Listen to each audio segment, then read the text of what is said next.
Hello, usapang breast pump muna tayo. Kung naka-follow ka sa page ko, alam mo na Horigen user ako and ito lang talaga yung brand na nire-recommend ko. Nung naghahanap ako ng mga recommendation ng pump, nagulat ako sa mga price nila. Naisip ko pa nga, ang mahal palang mag-breastfeed. Buti na lang nakita ko yung isang post na naghahanap siya ng affordable na hospital grade na breast pump and isa ito sa mga nirecommend nila. Binili ko siya sa Lazada and nakuha ko siya ng 1,900 plus. Mabilis naman yung naging delivery nito, para mga 1 day lang. Kailangan ko na kasing palitan yung existing ko kasi hindi kami naging best friend. Binili ko rin yung hands-free na bra para kahit nagpa-pump ako, nakakagalaw pa rin ako. Yung kagandahan nito compared sa mga wearable pump is pwede mong i-hand massage yung breast mo while pumping nang hindi nag-worry na mag-i-spill. Madali rin i-monitor kung puno na yung mismong container. Hanggang ngayon ginagamit ko pa yung Little Telly ko and hanggang ngayon natutuwa pa rin ako sa performance niya. Pag kasi nagkaroon na ng punit yung valve, hindi na maganda yung nagiging performance niya.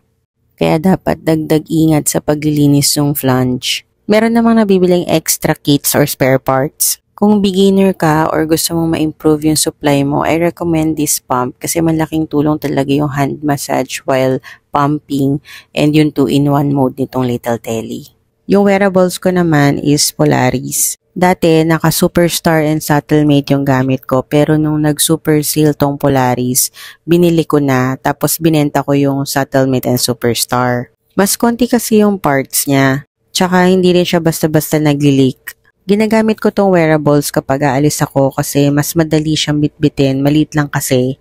Tsaka pwede kang mag-pump kahit nasa public ka kasi hindi siya nakalabas. Ginagamit ko rin to kung kailangan kong kumilos habang nagpa-pump. So far, wala pa akong pinalitan sa mga parts niya kasi halos bago pa naman. Compare din kay Little Telly, ito, meron siyang parang memory ng last settings nung session mo.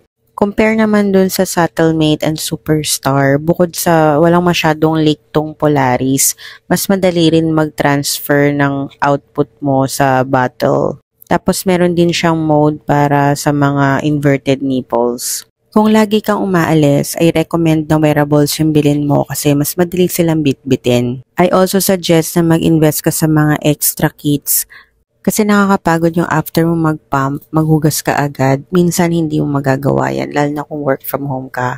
Sa totoo lang, nakakaengganyo talaga kapag marami kang pump. Parang mas sinisipag kang mag-pump.